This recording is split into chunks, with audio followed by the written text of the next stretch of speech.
Hello everyone and welcome back to my channel, Digger Evans Model Railway. We're looking at the Walthers Flowers by Cherry building that's finally finished. You can see there I've got the fire escape on.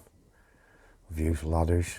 I haven't done anything at the front apart from a couple of satellite dishes, a couple of 3D printed air cons and a painted on custard sign. And on the back there I've got the soil stack. We're calling it finished. We've got the aerial on the top for the TV.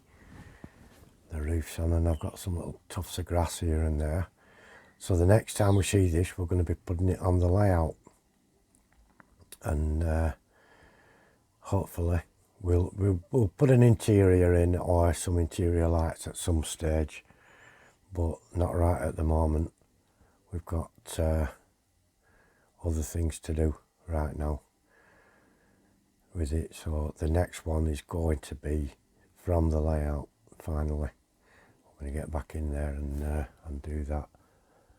That's the overall do. So altogether I've probably 8 or 9 hours or so in it, but it needn't take that long. It's just taken me that long because I've took my time and I've been stopping and starting and putting it down and stopping and starting. If I'd have started and finished all at once, it would have been a lot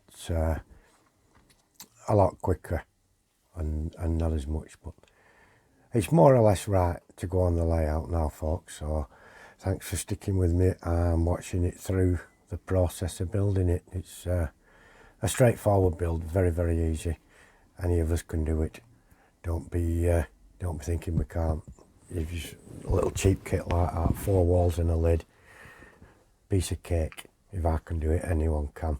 That's all it is, just a quick look at the finished building. Thank you ever so much for looking in. I'll catch you all very soon, and the next video will be up soon from the layout showing this in its place. Thank you all very much. Take care, my friends. Bye bye for now.